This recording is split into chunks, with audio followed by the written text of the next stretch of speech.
Imagine the thrill of watching a redfish or a huge speckled trout explode out of the water to strike your topwater lure. But are you using the right techniques to make all of this happen? In this video, I will take you through the why topwater lures are so effective for inshore gamefish, the when to use them for maximum success, the where to cast them for the best results, and the how to work them to draw those exhilarating strikes. From mastering the walk the dog technique to choosing the right lure for all conditions. I cover it all in this one. Welcome back to the channel, everyone. Captain CA here. Today we're talking topwater.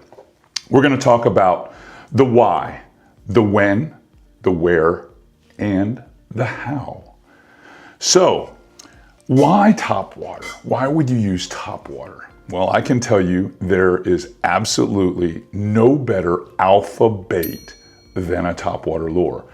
It draws alpha predators, big speckled trout, big redfish, even snook, from not only a distance, but from depth as well.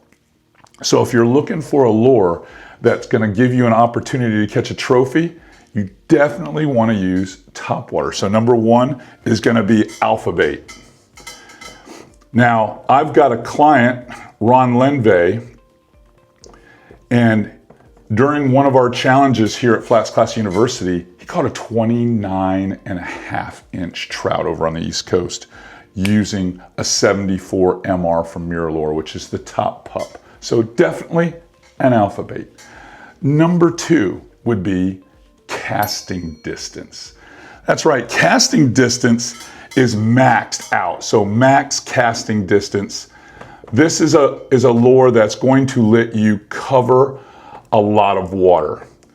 And it's the type of lure that you don't have to make the cast so close together like you would with a soft bait. You can make a cast here, then you can make a cast here, then you can make a cast there. So it is a little bit more expedient or more efficient lure to catch inshore gamefish. Lastly, it might be about the best search bait that you can use if you have no clue on how to find gamefish, period. So if you don't have a clue on where to look for these fish, literally start throwing topwater. And a lot of you, and I'm going to cover this later, a lot of you are going to say, well, it limits me because of time of day, or it limits me because of cloud cover. I'm going to clear a lot of that up next. Okay, so when would you use topwater? Well, many are told or taught, or there's a misnomer, that you can only use it at dawn and dusk and overcast days. It's any time you can use topwater, any time. Now, there are preferred times, but you can use topwater all day long, and I often do. I usually set a rule that the light has to be muted. So light can be muted with partly cloudy skies and a little bit of breeze. It can be rain, even though it's still bright out, it can be rain. And of course, dawn, dusk, anytime it's where you have a low light condition, of course that is the best time. But another really good time is when there's obvious bait fish working on the surface, especially if you visually see strikes. That's an excellent time to use topwater. For me, topwater, anytime I have water temperatures that are right around 60 degrees, and trending warmer, not falling from 72 to 60. I'm talking about it's been in the 50s and now it's starting to warm up and it's gotten to 60 degrees and it's starting to trend, and you can tell it's definitely on the upswing. That's the time to use topwater. Another time that I like to use topwater, quite honestly, because I live in a coastal marsh area, is on falling water. When I have water coming out of drains, creek mouths, across the top of oyster bars, many times you'll see the mullet just tickling across the oyster bars and hanging around them real tight. That's the time to throw topwater. All right, now we're going to talk about where. So where topwater? I'm going to say I guess the standard answer would be, well, just about anywhere, but it is most effective in depths that are 1 to 6 foot depth. So 1 foot to 6 foot, most effective.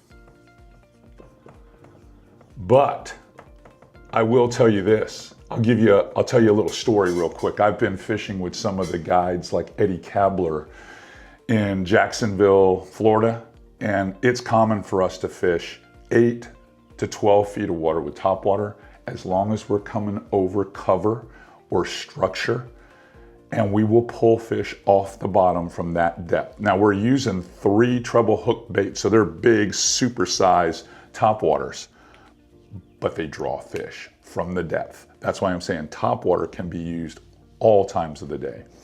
So 1 to 6 foot, especially over grass flats that are going to have potholes and prop scars and things like that. Places for fish to hold up and ambush. This is extremely popular with you speckled trout fishermen. Other areas for me would be shade lines around bridges and places like that. Docks, any shade line, mangrove shorelines. Shade lines are always a primo spot for those of you that want to throw topwater lures. Also would be along the coastal marsh areas, again, are those drains. I'm gonna say drains / oyster points. Those are always going to be great places to work topwater, especially, like I said earlier, on that falling water. And then anywhere you have isolated cover, that might be laydowns that come off the bank, that might be pine trees, cypress trees, palm trees, anything like that that you can work it over. Rock piles, they're extremely good. A lot of the places where I live, we have these long rocky points that are limestone points, and you'll see the mullet kind of chopping on them everywhere like this. That's a great place to walk a topwater right through there. So definitely focus on these zones and you'll have a chance with your topwater. Now let's talk about the how. Now this is something that I teach at FlatsClass University. In fact, we have some mastery courses that are built around this. Number 1, pay attention to the bait in the water. Not only in size, but in manner. How are they working? Are they excited and they're working quicker? Because then your retrieve speed is going to be much up tempo. Or are they kind of more subdued and more scattered out? Then the tempo is going to be much more paced. So you've got to figure that out. And water temperature comes into play there quite a bit. Always use braided line. Braided line floats on top of the surface and it gives you that better action that you want.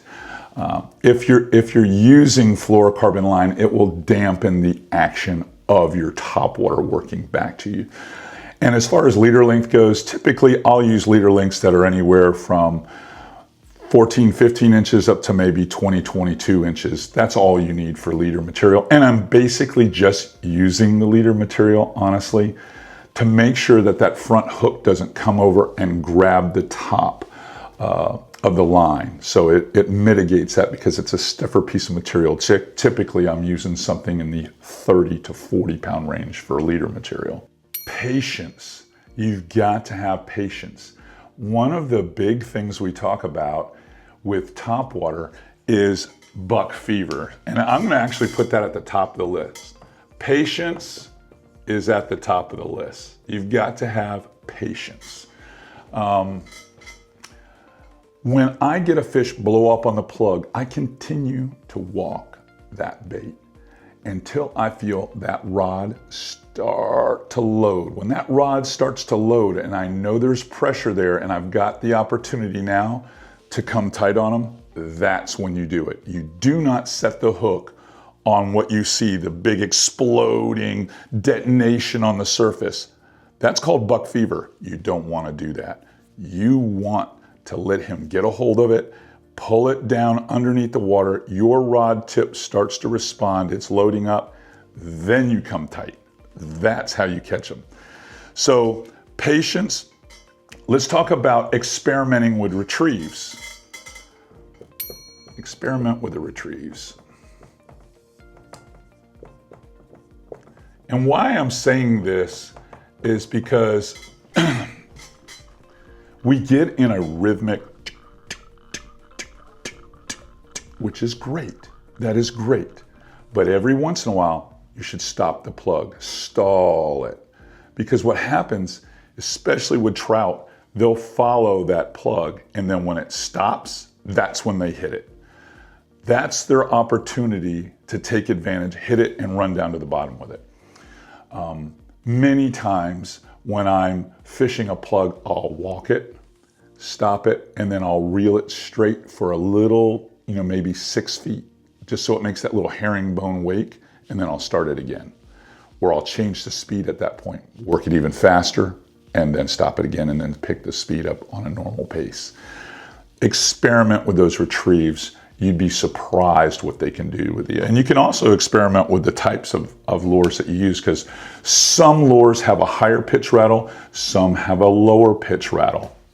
It's really personal preference.